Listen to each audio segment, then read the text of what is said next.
It's the first time a man comes home with a chicken leg in his hand. His brother, who he hasn't seen in years, gave him a hard time. What are you doing with a chicken leg? It's not a chicken leg. It's a girl. A girl. Versace was curious about the case he was holding. He wanted him to open it. But Fan Xian was not angry. He said he couldn't open it. Why don't you try? Fan Xian looked arrogant and bossy. In fact, he has no brain. 知道这是哪儿吗？这是饭府，上上下下都以我为尊，我干嘛他们就得干嘛。我现在让你把给我打开。你这话有毛病。对啊，你刚才说府里人都一对，你又说你说什么他们都得听。那你要让他们打死你自个儿呢？不动手就得伤害你，说明不是以你为尊。他们要不动手，那就是不听你的命令。你看，自相矛盾了吧？只能满足一个。走吧。Versace has been thinking stupidly for a long time. He was so confused. Fan Xian followed the maid to the backyard, but he was told that the second mistress was on her lunch break. She told him to wait here. He knew that this was the second mistress's way of getting under his skin. He didn't object. He decided to wait here until he woke up. When the second mistress woke up, Fan Xian had moved a chair and was sleeping in the courtyard. He's not exactly a lightweight, is he? She went out in a rage and woke him up. He accused Fan Xian of being rude. Fan Xian had no choice but to be polite. Danzhou is a remote place. I've never seen anyone like you before. She's so elegant. She's a lady. If you didn't know, I'd have taken you as my wife's mother. You're saying I'm not the right person. That's when I realized it. Fan Xian came with a stick to settle the score with Fan Xian. The second mistress found an excuse to leave. She wanted Fan to teach him a lesson. If he was beaten on his first day in the house, he wouldn't be able to hold his head up anymore. But I didn't expect to see Fan Xian make a fool of himself. Fan Xian sat there leisurely. He looked at him like he was watching a play. Just when Fan Xian was about to make a move, he was stopped by Fan Ruorua. Jiang Xia's illegitimate son was assassinated. I thought it was just a simple family feud. But it turned out to be a conspiracy. Fan Xian met his father for the first time. When Fan Xian first met his father, he talked about his assassination in Danzhou. The first person he suspected was his second aunt. She was trying to stop him from competing with Fan Xian for there must be someone else behind it. At that moment, Emperor Qing approached the princess. He wanted to know what happened the day Fan Xian came to the capital. He wanted to know if he was behind those singers who tried to tarnish Fan's reputation. Was he behind it? But the princess never admitted it. The crown prince wasn't as smart as she was. In the face of Emperor Qing's pressure, he had to take the blame for everything. The princess and the crown prince, far away from the palace. They'd been watching Fan Xian for a long time. He came to the capital to marry Lin Wan'er.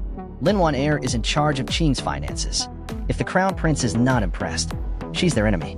Fan Xian wanted to get back at Fan Xian for humiliating him. He decided to ask him out to dinner tomorrow. He'd find someone to beat him up on the way. But what he didn't expect, Fan Xian had brought his sister along. When the carriage was halfway there, I ran into some punks. They were blocking the road. Fan Xian wanted to get out of the carriage and tell them not to fight. But Fan Xian stopped them. They didn't matter to the Vine Spirit. In a few rounds, the Vine Spirit beat them up. When they got out of the car, when they saw Versace, they called for help. When he was exposed, he had to deny that he knew them. Do you know them? I don't know them. They don't know the master. Who's the master? Shut up. Nonsense. I don't know who the young master is. My brother and I are as close as gold. Don't you think these thieves are trying to drive a wedge between us? After a little hiccup, we finally arrived at the hotel. But there was another problem waiting for Fan Xian. The prince is a drug dealer. Guobaoquan said in public. Fan Xian's dream of the Red Chamber is a book of destruction, and he wanted to ban the book from sale. This touches Fan's interests. He saw how popular the dream of the Red Chamber was. He wants to join Fan in the business. But if Guobaoquan bans the book, he'd be cutting off his business. But he didn't take him seriously. He ordered his men to teach him a lesson. Luckily, Fan Xian intervened just in time, so he didn't get hurt. I've never seen such a shameless liar, just because he was caught in the act. So he tearfully recounted his experience. This he said he did it all for his sick wife and daughter. I buried my head in a book just to save some money so that my daughter could be buried in the grave. Wang Qiming became more and more involved. Fan Xian saw his tears. He felt sorry for him. But just as he was getting suspicious, a guard suddenly came in. 哎，对了，老王，刚才在街上碰见你夫人了，快说就好。说你女儿最近吃肉吃上火了，要吃血素。莫非是真情感动了什么？ Wang Qiming's love of talent, he's just like Versace. He didn't want to pursue him. Then Fan Xian got down to business. He wanted to access document Ding 534.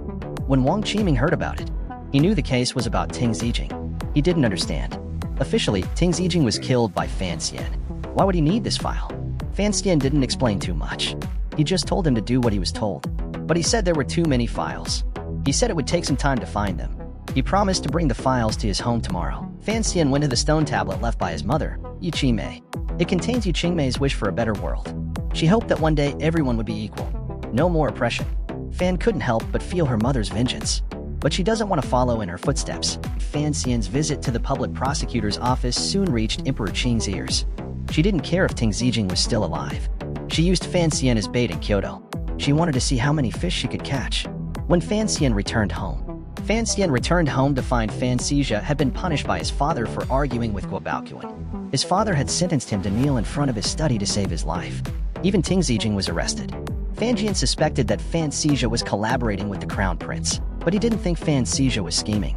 Fan Xian also said, Fan Xizha has no bad habits. He's so passionate about wealth. It's because he admires his father. Fan Xizha heard Guobaoquan insult his father. That's why he rushed to fight him, and he respected him as his father Fan Jian was touched by this. So he told Fan to get up. He didn't complain. Fan Jian saw that he was pitiful. He asked him to do one thing. Fan Xichul was very surprised. Who knew? This unlucky boy even proposed to push cards and wine with his father.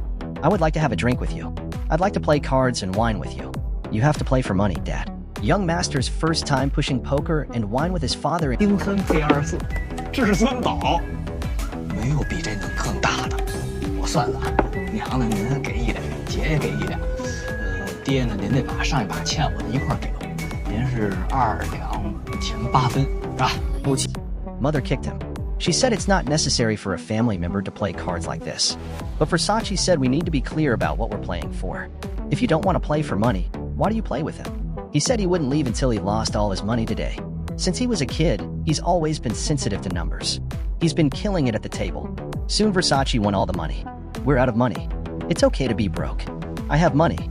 He said we can borrow from him if we don't have money. The interest rate will be 9 in and 13 out. No one loses out. My father suddenly said it's getting late. That's the end of the day. After Fan Jian left, Versace was still a bit confused today. He won all of his father's money. For the first time, he wasn't reprimanded by his father. Then Lu Ruyu asked him what he thought of Fan Xian. He knew Fan Xian was close to him. But Ruo found Fan Xian. She told him that at the poker table, father didn't say a word to Fan. Father had worked. Just then, Fujiko Jing came over. The two of them were going to find out about the fake secret order, Su Yunzhang. Where are they going?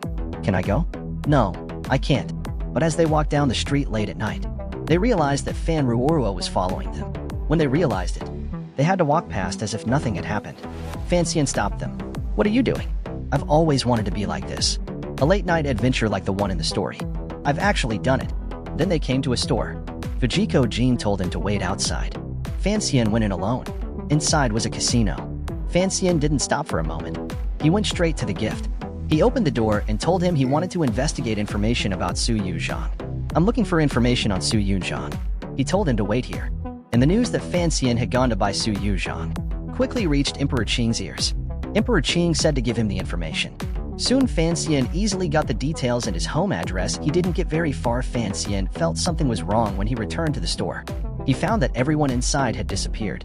Su Yunzhang's case is the responsibility of the public prosecutor's office. How could he have gotten it so easily? It was too easy.